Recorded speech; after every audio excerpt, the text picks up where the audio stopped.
मैत्री शर्मा गुरुदेव cable network के सभी दर्शकों का हार्दिक स्वागत करता हूं। आज हम यहां पर उपस्थित हुए हैं।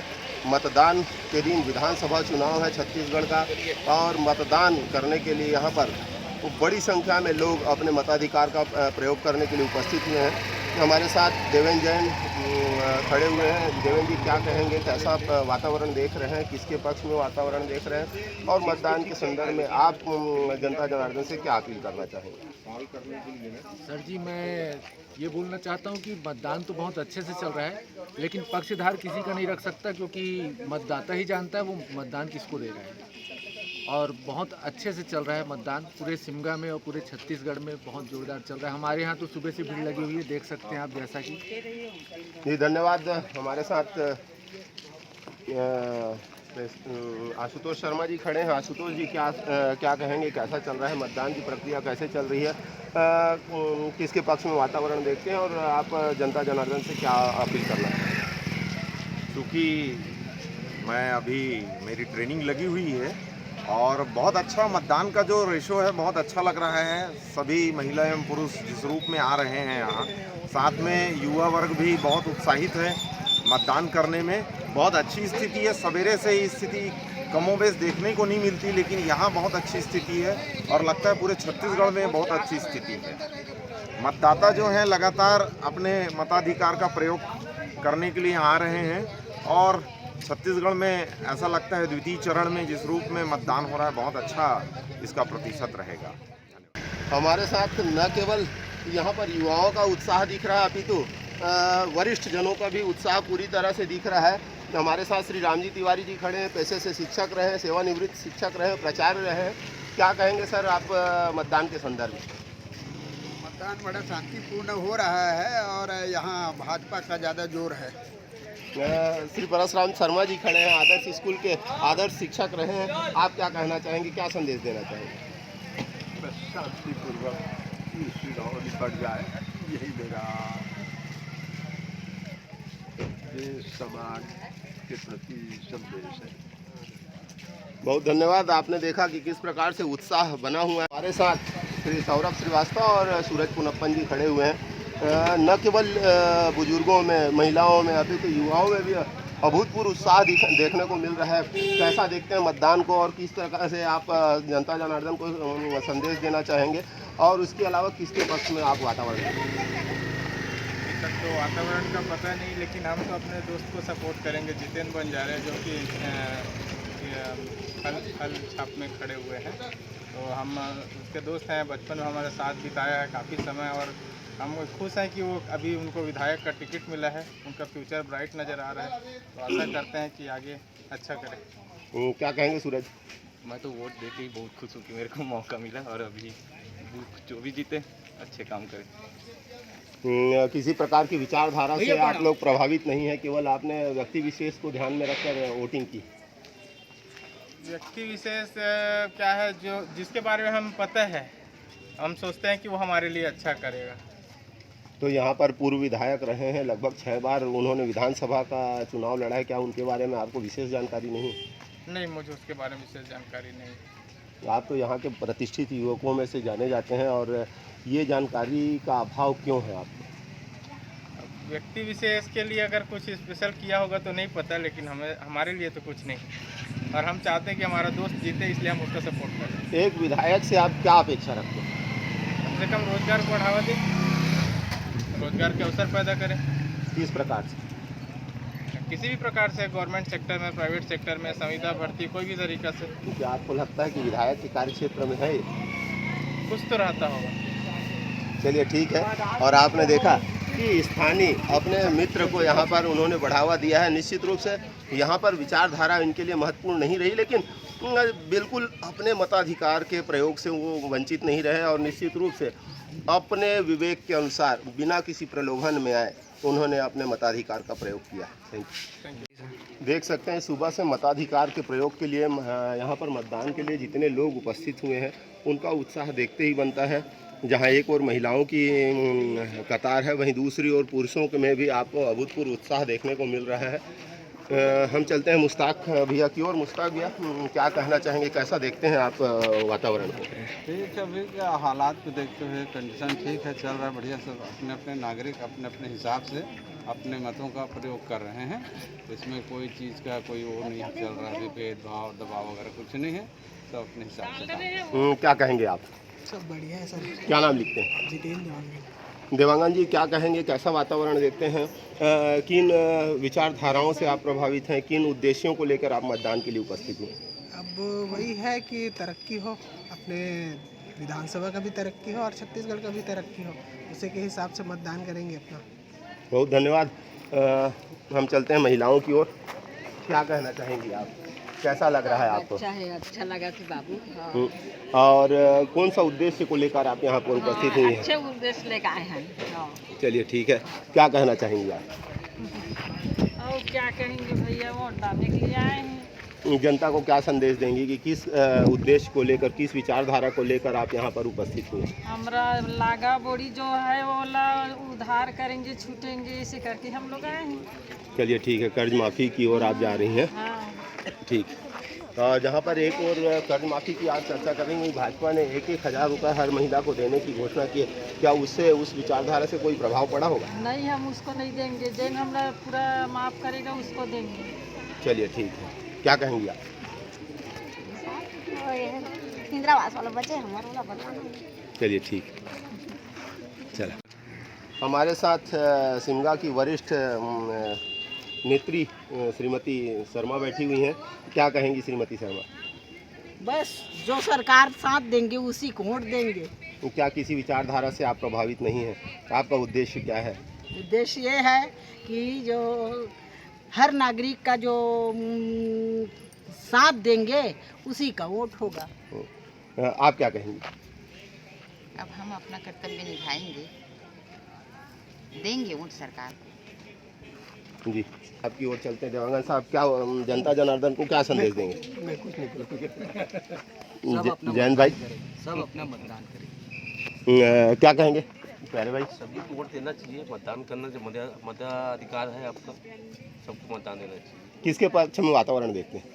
अच्छा, तो सबको दोनों एक ही लग रहा है, पता नहीं चल रहा है माहौल तो। चाचा जी, आप क्या कहेंगे? सरकार बदलना है, सीधा सरकार बदलना है। ऐश युवा, जहाँ एक और आपने वरिष्ठ जन को देखा, वहीं दूसरी ओर हम युवा ऐश की ओर चलते हैं। ऐश, क्या कहेंगे आप? अभी के युवा के हिसाब से सभी को वोट देना चाहिए, जिनको नहीं आया उनके लिए दुख भरी बात है, मगर सभी को वोट देना चाहिए इस हिसाब से। क्या लगता है कि किन उद्देश्यों को लेकर आप यहाँ पर उपस्थित हुए हैं? लगातार घोषणाएं हुई हैं, घोषणा पत्र में एक से एक लोक लुभावन वचन दिए गए हैं। क्या देखते हैं, क्या ये इन चुनावों में आवश्यक थे? क्या आप उन लोक लुभावन वादों से, वचनों से प्रभावित होंगे? लोक लुभावन वादे तो हमेशा ही दिए जाते हैं, अब देखते हैं इस बार क्या रहता है कि उसका क्या उद्देश्य निकलता है। अब देखा जाएगा कि कौन सी सरकार आ रही है और किस तरीके से तरक्की कर रही है, तो यही है मेरे हिसाब से। सब देख सकते हैं युवाओं में कितनी परिपक्व सोच यहाँ पर डेवलप हुई है, और निश्चित रूप से धीरे धीरे युवा यहाँ पर अपने उद्देश्यों की पूर्ति के लिए यहाँ पर उपस्थित हुए। हमारे साथ विजय कुमार ध्रुव जी जुड़ चुके हैं, BLO हैं। क्या कहते हैं, कितना % अब तक मतदान हो चुका है? कैसा उत्साह देखते हैं लोगों में यहाँ पे? उत्साह तो अच्छा है सर, बाकी अब % मालूम नहीं है मेरे भाई। क्या आपको लगता है कि किस ओर रुझान हुआ है अभी तक? को मैं नहीं बता सकता हूँ भाई। कोई बात नहीं। गुप्ता जी हमारे साथ जुड़ चुके हैं, विजय गुप्ता जी, सिमगा के प्रतिष्ठित नागरिकों में से एक। गुप्ता जी, क्या संदेश देना चाहेंगे जनता जनार्दन को? जनता जनार्दन को यही संदेश देता हूँ कि सभी अपने घर से निकले और मत का अधिकार है, मत देने सबका अधिकार है, सब मत अपना दे। किस पक्ष में रुझान देते हैं? और बहुत सारी घोषणाएं हुई हैं घोषणा पत्रों के माध्यम से, क्या लगता है कि ये घोषणा प्रासंगिक है? घोषणा तो दोनों पार्टी ने किया है, और जिसका पल्ला भारी है वही मतदान जीतेगा, वही विधानसभा। चलिए ठीक है, गुप्ता जी ने यहाँ पर अपने संदेश स्पष्ट किए हैं, और हम आगे चलते हैं आगे, और हम अभी इंटरव्यू को जारी रखेंगे। अभूतपूर्व उत्साह के साथ सुबह अभी लगभग 9 बजे हैं, और 9 बजे के समय में आप देख सकते, लगभग 10 बजे हैं, 10 बजे के समय में आप देख सकते हैं कि किस बड़ी संख्या में लोग यहाँ पर अपने मताधिकार का प्रयोग कर रहे हैं, और पूरे उत्साह के साथ निश्चित रूप से जनता जनार्दन ने अभी तक पूरी शांति के साथ यहाँ पर किया हुआ है। इधर से एक और जहाँ पर महिलाओं की कतार है, वहीं दूसरी ओर पुरुष भी उतनी ही संख्या में आपको बराबर उत्साही युवाओं के रूप में दिख रहे हैं। निश्चित रूप से अपने मताधिकार के प्रयोग के लिए जागरूक नागरिक यहाँ पर उपस्थित हुए हैं। हमारे साथ सैनिक श्री प्रदीप कुमार जी जुड़ चुके हैं। कैसा चल रहा है यहाँ पर मतदान? कोई तरह का दिक्कत नहीं है, शांति माहौल से चल रहा है, कोई प्रॉब्लम नहीं क्रिएट नहीं हो रहा है, शांति से अपना अपना वोट सही डाल रहे हैं। तो आपने देखा कि पूरी शांति के साथ पूरे नियमों में आबद्ध होकर यहाँ की जनता जनार्दन बराबर अपने मताधिकार का प्रयोग कर रही है। देख सकते हैं कि मताधिकार का प्रयोग करते यहाँ पर न केवल महिलाएं अपितु पुरुष भी दिखाई दे रही हैं। अपितु आप ये भी देख रहे हैं, इधर आए युवा कार्यकर्ता अपने अपने पक्ष के मत करने वालों को, अपने अपने पक्ष के वोटर्स के लिस्ट को यहाँ पर पूरी तरह से चेक किया जा रहा है। वहीं दूसरी ओर आप अधिकारियों को देख सकते हैं अपने कर्तव्य निर्वहन में पूरी तरह से वो सजगता के साथ भिड़े हुए हैं। आप हमारे साथ सैनिकों को भी देख सकते हैं, CISF के सैनिक पूरी तत्परता के साथ यहाँ पर जुटे हुए हैं। Thank you. हमारे साथ श्री साहू जी जुड़ चुके हैं जो कि ऑब्जर्वर की भूमिका में है। कैसा मतदान चल रहा है सर? अभी तक कितने % मतदान हो चुका है और क्या आप यहाँ पर रुझान बताने की स्थिति में है? सर अभी तो 4 से 5% ही चल रहा है, मीडियम चल रहा है, मध्यम गति से मतदान जो है स्लो, मतलब मीडियम, ना ज़्यादा ना कम। किसी प्रकार की विवाद की स्थिति? नहीं, अभी तक कोई ऐसा कुछ नहीं है सर, सब बढ़िया शांतिपूर्ण है। क्या आपको लगता है कि किसी एक के पक्ष में ज़्यादा यहाँ पर वोटिंग हो रही? नहीं, ऐसा तो हम आभास नहीं किए हैं। जी थैंक यू साहू जी। गाँव में से एक तेजराम मार्कंडे जी हमारे साथ जुड़ चुके हैं। मार्कंडे जी क्या संदेश देना चाहेंगे जनता जनार्दन? बढ़िया तो चल रहा है सर। किस विचारधारा से प्रेरित हैं और क्यों हैं?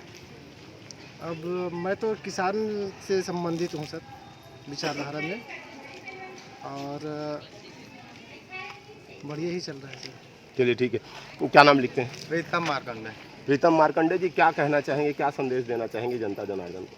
अब जनता को हम क्या बोल सकते हैं भैया, अब हमारा जो है, हम लोग किसान आदमी हैं, किसान आदमी अपना निकाला है अभी योजना, उसी के तहत हम ना वोटिंग किए हैं। जी हाँ, देखा आपने कि यहाँ पर अपने किसान होने का यहाँ पर परिचय दिया और कहा कि हमको जिसने किसान होने की ज़्यादा सुविधा दी है हमने उनके पक्ष में वोटिंग किया है। जनता को संदेश यही देना चाह रहे हैं कि अपने विवेक के आधार पर आप वोटिंग करें। Thank you.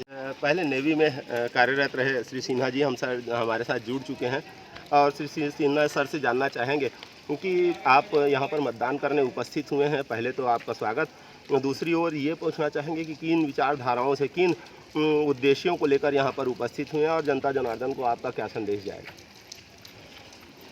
मैं चाहता हूँ कि देश की तरक्की हो, सब एकजुट हो और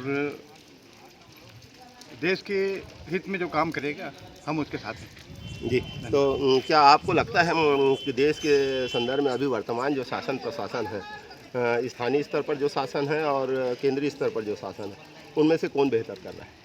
अभी केंद्रीय स्तर का जो प्रशासन है वो सबसे बेहतर है, इसके पहले कभी नहीं हुआ है। मैं 70 साल से देख रहा हूँ कि देश का विकास जो इन 10 सालों में हुआ है वो बहुत अधिक है। तो आपने देखा कि श्री सिन्हा सर ने पूरा सुलझा हुआ उत्तर दिया। देखा जा सकता है कि मैं सेल्फी जोन जो बनाया गया है उस सेल्फी जोन के अंदर उपस्थित हूँ और यहाँ पर मतदाताओं को अपने फ़ोटो को पोस्ट करने के लिए सेल्फी जोन बनाया गया है। उनके उत्साहवर्धन के लिए यहाँ पर एक नई व्यवस्था दी गई है और इस व्यवस्था का भी लाभ यहाँ पर लोगों ने पर्याप्त संख्या में उठाया है। Thank you. आप देख सकते हैं कि यहाँ पर पूरी तरह से वातावरण में सरगर्मी दिख रही होगी आपको, पर्याप्त उत्साह दिख रहा होगा। जहाँ एक और भाजपा के लोग यहाँ पर अपने लोगों को प्रभावित करने के लिए जुटे हुए हैं, वहीं दूसरी ओर 100 मीटर से दूर आपको कांग्रेसी लोग भी दिखाई दे रहे हैं, कांग्रेस के समर्थक भी दिखाई दे रहे हैं जो अपने अपने मतदाताओं को अपने पक्ष में करने के लिए अंतिम प्रयास कर रहे हैं। यहाँ के बाद मतदान होना है, मतदान के पश्चात मतदाताओं को लगभग जो परिपाटी रही है विस्मृत कर देने की, वो विस्मृत कर दिया जाता है। यद्यपि आप देख सकते हैं कि भाजपा के पक्ष में यहाँ पर महिलाओं का उत्साह देखते बनता है, क्योंकि भाजपा ने पहले घोषणा की है कि 1,000 रुपये प्रति माह महिलाओं को दिया जाएगा। और आप देख सकते हैं पुलिस की मॉनिटरिंग भी आप लगातार देख सकते हैं यहाँ पर स्थिति को नियंत्रित करने के लिए लगातार मॉनिटरिंग की जा रही है। आइए हम चलते हैं भाजपा के खेमे में। देख सकते हैं आप कि किस प्रकार से अपने अपने पक्ष के मतदाताओं के लिए विभिन्न पार्टियों ने नाश्ता की व्यवस्था की है। और आप क्या कहना चाहेंगे, क्यों कर आप यहाँ पर आए हैं और मतदान करने का उद्देश्य क्या है और किस प्रकार से आप अपने मताधिकार के पश्चात जनता जनार्दन को क्या संदेश देना चाहेंगे? मैं यही संदेश देना चाहती हूँ कि जो अच्छा काम करते हैं देश में, मतलब और राज्य सरकार में, उसी की ओर दें, बाकी छोड़। क्या भूपेश सरकार ने अच्छा काम नहीं किया? नहीं। जी जी। भाजपा की किन नीतियों से आप प्रभावित हैं? भाजपा की बहुत से काम से प्रभावित हुए। जो अपने विधायक जी हैं और जो अपने नरेंद्र मोदी जी हैं, वो इतना काम करते हैं, सभी की गरीब अमीर सभी की बात सुनते हैं, इसीलिए बहुत लोकप्रिय है। क्या नाम लिखती है? मैं श्रीमती सरोज देवांगन। तो आप देख सकती हैं सरोज देवांगन जी कितनी अवेयर हैं, कितनी जागरूक हैं। न केवल अपने मताधिकारों का प्रयोग कर रही हैं, अपितु उनको यह भी मालूम है कि उनके नेताओं ने, अर्थात वो जिनको वोट दे रही हैं, उन्होंने क्या काम किया है। इतने सालों तक जो आज तक कोई भी मतलब अयोध्या को अपने वश में सनातन धर्म जो नहीं लाए थे, वो नरेंद्र मोदी जी लाए। सबसे बड़ी बात यही है, जो एक 370 लागू थी वो भी नरेंद्र मोदी जी लाए हैं। सबसे लोकप्रियता और क्या चाहिए, कितने साल से मतलब हम लोग पैदा भी नहीं हुए थे। राम मंदिर का मुद्दा भी, हाँ राम मंदिर का मुद्दा भी तो बता रही हूँ। अयोध्या, काशी, अयोध्या, महाकालेश्वर से सभी को अपने माननीय नरेंद्र मोदी जी अपने सनातन धर्म में दिए हैं। आप देख सकते हैं कि किस प्रकार से धीरे धीरे जो भाजपा ने यहाँ पर काम किए थे वो सर चढ़कर बोल रहा है भाजपा के पक्ष में। तो हम कुछ क्षणों के पश्चात कांग्रेसियों की ओर भी चलेंगे। हमारे साथ शिमला के वरिष्ठ कांग्रेसी नेता श्री दीनबंधु शर्मा जी जुड़ चुके हैं। शर्मा जी, किन उद्देश्यों को लेकर आप यहाँ पर उपस्थित हुए हैं, जनता को क्या संदेश देना चाहेंगे? जनता को यही संदेश देना है हमारा पहला कि कांग्रेस की सरकार बनती है, भूपेश है तो भरोसा है। पहले उन्होंने कांग्रेस ने जितनी घोषणाएं की थी सब पे अमल किया गया और अभी जितने हमारे वादे हैं उसको तत्काल पूर्ण करेंगे। पहला किसानों का कर्ज माफी और जो महिलाओं को 15,000 रुपये सालाना देना है, तो मुख्यमंत्री जी ने कहा है कि हमारी सरकार बनेगी और शपथ ग्रहण करते ही पहला हस्ताक्षर उसमें किया जाएगा। इससे किसानों की भी समृद्धि होगी, सबका विकास। पिछले सरकार ने भी गंगा जल हाथ में लेकर शराबबंदी की जो घोषणा की थी, क्या वो पूरी हुई? नहीं, गंगा जल वाली बात ही नहीं थी। आपने शायद देखा नहीं था। गंगा जल वाली बात नहीं थी। आप स्पष्ट नकार रहे हैं या जानबूझ के नकार रहे हैं? नहीं, ऐसा कुछ नहीं।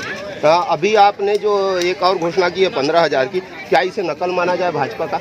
नहीं, क्योंकि ये चुनाव के चलते चलते में ये घोषणा हुई।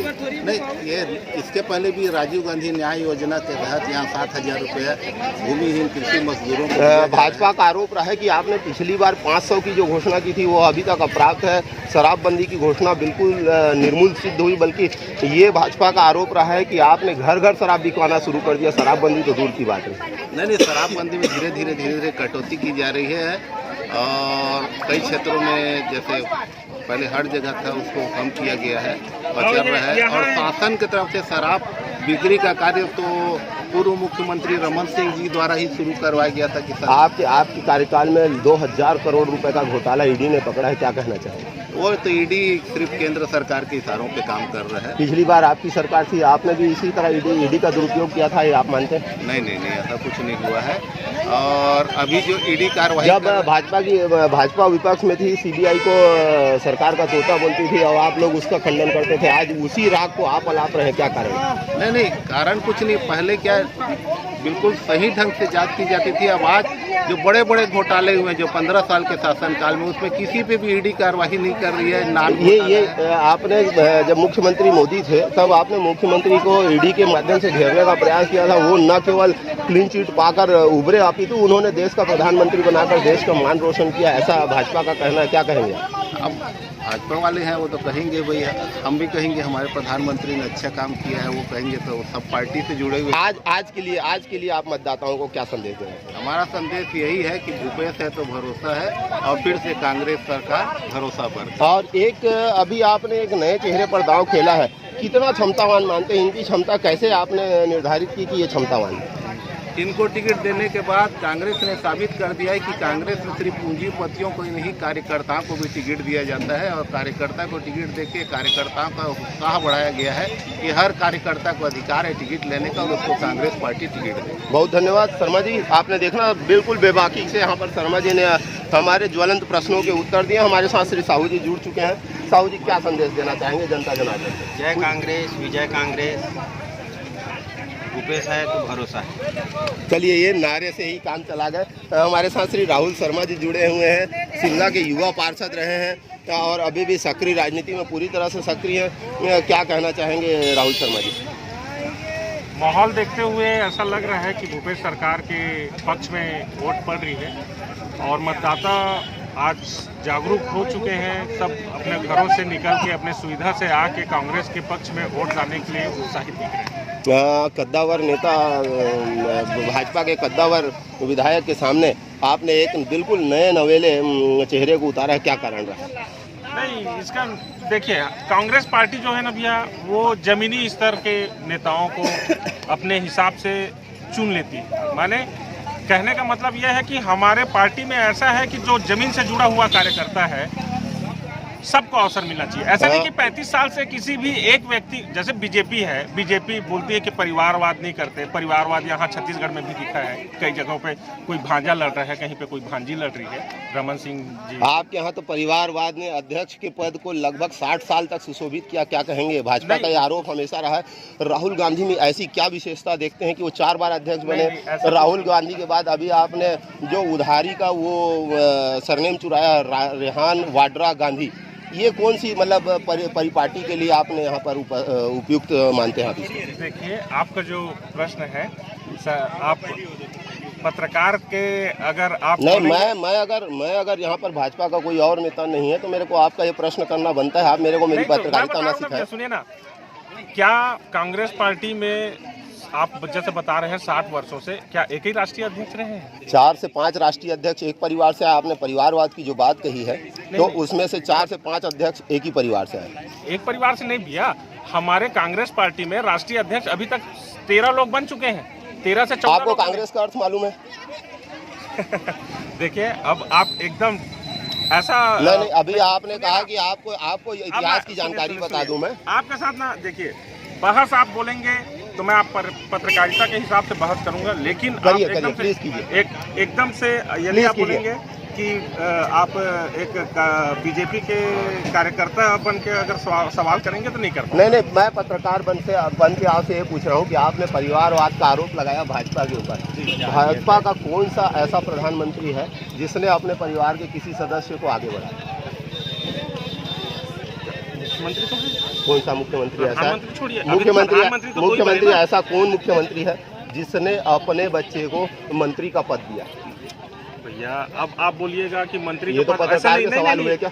रमन सिंह है ना हमारे यहाँ छत्तीसगढ़ में मुख्यमंत्री, तो कौन सा सांसद लड़ा है ना भाई? सांसद भांजी लड़ रही है, विधायक अपनी योग्यता से भी तो हो सकता है। अगर कोई मंत्री, भैया यही तो बता रहा हूँ, कांग्रेस पार्टी में योग्यता हमने जमीनी स्तर से उठा के कांग्रेस पार्टी से प्रत्याशी चुना है। वैसे तो आपको ईश्वर साहू से लेके, आपको दीपेश साहू से लेके कम से कम वो तो ईश्वर साहू, एक मिनट, ईश्वर साहू जी का भगवान न करे, आप राजनीति की बात कर रहे हैं। अगर आज उनके सुपुत्र जिंदा, क्या आपने राज परिवार से नेता नहीं चुने हैं? देखिए, नेता नहीं, अगर आपने बात बड़ी की है तो उत्तर में आप निरुत्तर नहीं हो सकते। आप बताएं, आप एक लाइन में स्पष्टवादिता दिखाएं कि आपने क्या बड़े परिवारों से क्या नाम है अपने सदस्य नहीं चुने? मैं गिनाऊं आपको। पार्टी ने जिनको योग्य माना है, हाँ, ये बिल्कुल आपने आप सही, बिल्कुल सही कहा। ऐसा नहीं है मैंने आपसे आरोप लगाया परिवारवाद पार्टी से। आपको मैं भाजपा में भी गिनवा दूंगा, गिना दीजिए। रमन सिंह है उदाहरण हमारे यहाँ छत्तीसगढ़ में, और हिमाचल प्रदेश में चलिए जाइए, अनुराग सिंह ठाकुर बहुत योग्य दिखते हैं। लगातार 4 पदों को उन्होंने सुशोभित किया, 4 में उन्होंने न्याय किया। आप यदि कोई आरोप है उनके ऊपर, आप मुख्यमंत्री या आपका कहना ये है तो आप तो योग्य दिखवे करेंगे। अच्छा, आपका कहना ये है कि अगर आप मुख्यमंत्री के अगर आप बेटे हैं तो आप योग्य नहीं हो सकते, आपका ये कहना है? नहीं, देखिए, योग्य काबिलियत होना चाहिए। वही तो पूछ रहा हूँ। जो एक कार्यकर्ता बन के जो काम करते हैं बिल्कुल उनको पार्टी मौका देती है। यही मैं मेरा प्रश्न शुरू से आपसे यही आया था कि आपने कद्दावार नेता के बिल्कुल सामने एकदम नवोदित चेहरे को आपने उतारा है, क्या कारण रहा? ये मेरा प्रश्न था। देखिए, पहले भी माननीय मुख्यमंत्री जी का कहना था कि हम बूथ स्तर से कार्यकर्ता जो मजबूत रहेगा अपने बूथ में, अपने क्षेत्र में जो जिसकी अच्छी पकड़ रहेगी हम उनको टिकट देंगे, और वही किए हैं। हमारे यहाँ जिनका देखे कि जिनका काम अच्छा, 4 बार के पार्षद हैं हमारे प्रत्याशी, और निरंतर माने 4 बार जीतना भी एक बहुत बड़ी बात होती है। भाई लोगों ने तो एक बार में दूसरे को बदल देते हैं, चेहरा बदल दिया जाता है, उन्होंने 4 बार, और उनका समाज में अच्छी पकड़ है, अच्छे नेतृत्व किए हैं, अपने सामाजिक संगठन को मजबूत किया है उन्होंने, तो उनको टिकट मिला है। तो यहाँ पर आपने देखा कि राहुल शर्मा जी ने बताया कि जीतने वाले चेहरे के ऊपर दांव लगाया है। पार्टी ने इंद्र कुमार साहू को नवोदित मानते हुए नहीं बल्कि अभी तो योग्य मानते हुए यहाँ पर दिया है। और यहाँ पर जाति का फैक्टर कितना प्रभावी रहेगा शर्मा जी? देखिए, बात जाति फैक्टर का नहीं है, लोग उत्साहित हैं। छत्तीसगढ़िया सरकार बनी है छत्तीसगढ़ में पहली बार, और लोगों में ये लगा है कि कोई तो मुख्यमंत्री ऐसा है जो हमारे छत्तीसगढ़ में माने छत्तीसगढ़िया मुख्यमंत्री देखना पसंद कर रहे हैं, और उस परंपरा को आगे किया है माननीय भूपेश बघेल जी ने। तो एक कर्जा माफी हो गया, ऊपर से हमारे छत्तीसगढ़िया मुख्यमंत्री हैं, और लोग तो चाहते हैं भैया कि हमारे जैसा कोई व्यक्ति रहे जो हमारा मुखिया रहे। बहुत सुंदर, बहुत अच्छी बातें यहाँ पर राहुल शर्मा जी ने कही, बिल्कुल ऑथेंटिक बातें कही। तो राहुल शर्मा जी, एक और ज्वलंत प्रश्न ये है कि नंद कुमार बघेल जिन्होंने ब्राह्मणों के विरुद्ध मोर्चा खोला था, ब्राह्मणों ने ऐसा कौन सा पाप किया था जिनके खिलाफ उन्होंने मोर्चा खोला था, क्या आप सहमत हैं? देखिए, व्यक्तिगत यदि आप बोलेंगे कि ब्राह्मण वैसा उनका विरोध करने का तरीका अलग है, वो विरोधी क्यों है वो ब्राह्मण? देखिए, आप किसी भी व्यक्ति के जो स्वतंत्र व्यक्ति हैं, आप कौन किसका विरोध करता है, किसी को कुछ भी बोलने का अधिकार है आपके हिसाब से? नहीं, वैसा नहीं, लेकिन मैं ये चाहूँगा कि वो कुछ संगठनों से जुड़े हुए हैं, तो उनका सोचना अलग है, विचारधाराओं की लड़ाई रहती है भैया। हर घर में देखिए, हर घर में हमारे जैसे 4 बच्चे हैं, तो चारों के विचारधारा अलग अलग रहते हैं। क्या कहेंगे, मुख्यमंत्री के पिताजी के पद पर आप सुशोभित हैं, मुख्यमंत्री के पिताजी जैसे सम्मानित जगह में है, तो क्या ये वक्तव्य सही थे? और मुख्यमंत्री जी ने आज तक कंडेम नहीं किया, आज तक खंडन नहीं किया, क्या ये गलत बात है। मुख्यमंत्री जी ने कैसे खंडन नहीं किया? कब किया खंडन? उनके विरुद्ध FIR हुई। FIR कहाँ हुआ? इसकी जानकारी मेरे को नहीं है। FIR हुआ था आपका यूपी में, और यूपी से इनको रातों रात ले आया गया था। पिताजी का जो अतिरिक्त दर्जा था उसके कार्रवाई VIP कार्रवाई के हिसाब से आप पार्शियल बन रहे हैं। अब आपसे यह प्रश्न पूछा जा रहा है, क्या आप सहमत हैं किसमें? उनके वक्तव्यों से नहीं समझ पाए आप क्या बोलना चाह रहे हैं। नंद कुमार बघेल ने जो ब्राह्मणों के विरुद्ध टिप्पणी की थी, उससे सहमत हैं कि नहीं? नहीं, मैं उनसे सहमत नहीं। बहुत धन्यवाद। तो पूरी बेबाकी से यहाँ पर राहुल शर्मा जी ने हमारे प्रश्नों के उत्तर दिए हैं। निश्चित रूप से राहुल शर्मा के परिपक्व सोच की हम सराहना करते हैं। Thank you. हमारे साथ भाजपा के युवा हृदय सम्राट रमेश सोनी जी जुड़ चुके हैं। रमेश भैया, क्या कहना चाहेंगे, क्या संदेश देना चाहेंगे जनता जनार्दन को? घोषणा पत्र के संदर्भ में आपकी क्या विचार? जिस राष्ट्र के नवनिर्माण के लिए हमारे के यशस्वी प्रधानमंत्री जी माननीय नरेंद्र मोदी जी लगे हुए, आज देश की स्थिति और हमारे इस भारत देश के जो डंका आज विदेशों में भी बज रहा है, जिसका लोहा दुनिया मान रही है, वैसे उस पार्टी के साथ जुड़ के हमें उनका साथ देना चाहिए। और भारतीय जनता पार्टी जो राष्ट्र सेवा में समर्पित है, जिसके एक कार्यकर्ता जा कर के सेवक के रूप में जनता की सेवा कर रहे हैं, ऐसे पार्टी के लिए सभी को बढ़ चढ़ करके मतदान में हिस्सा लेना चाहिए। और भारतीय जनता पार्टी के 4 नंबर में बटन दबा करके माननीय शिवरतन शर्मा जी की डबल इंजन की सरकार बनाने में सभी को सहयोग करना चाहिए। जनता से मेरी खास यही अपील है। मेरे दो प्रश्न अनुत्तरित रह गए भैया। एक ये है कि क्या नाम है, घोषणा पत्र के संदर्भ में क्या देखते हैं, क्या कांग्रेस ने दाव चला जो चुनाव के दौरान की 12,000 की जगह में 15,000 की जो घोषणा की है, कैसा देखते हैं इसे? घोषणाएं रहती हैं।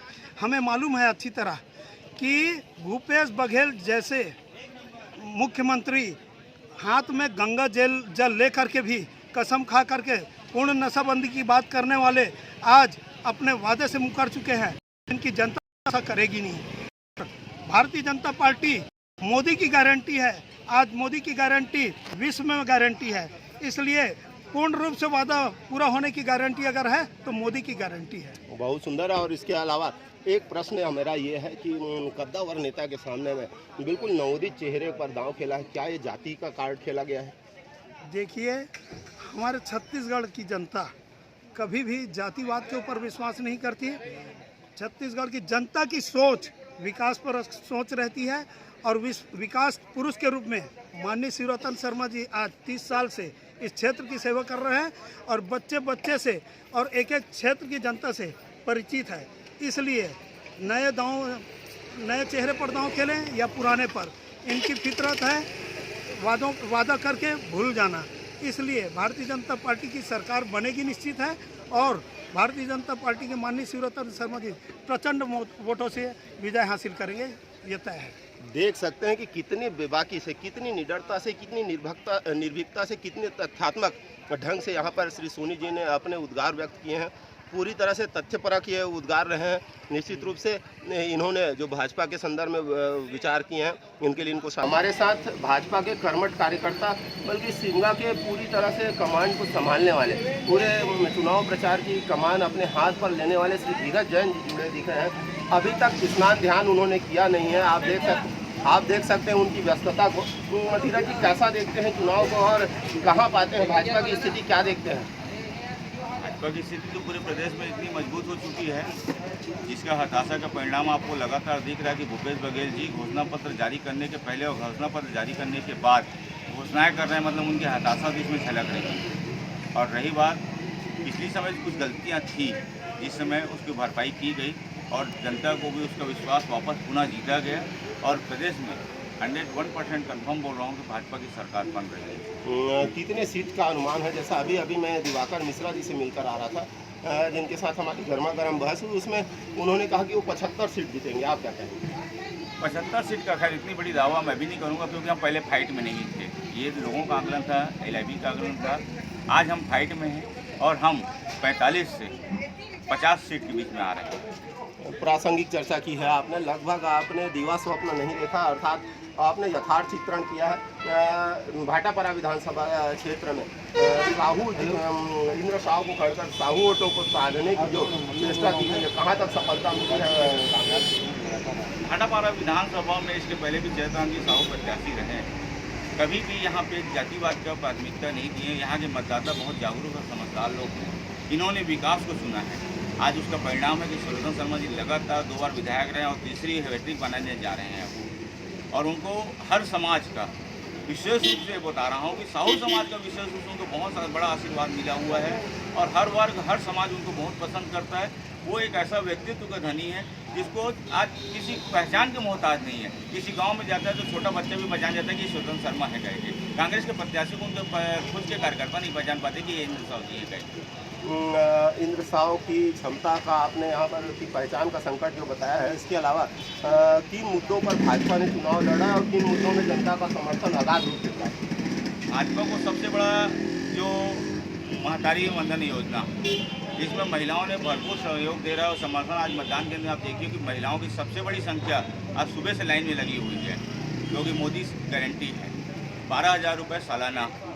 और महिलाओं को मालूम है कि मध्य प्रदेश में 3 साल से मिल रहा है और जो मोदी गारंटी देता है वो फाइनल होता है। दूसरी चीज़, एक मुश्त 3100 रुपये में जो 21 कुंटल धान खरीदना, ये किसानों के लिए बहुत बड़ी बात है। बड़े किसानों के लिए अलग मोटा हो जाता है, लेकिन छोटे किसानों को 3100 रुपये एक मुश्त मिलना एक महत्वपूर्ण मुद्दा।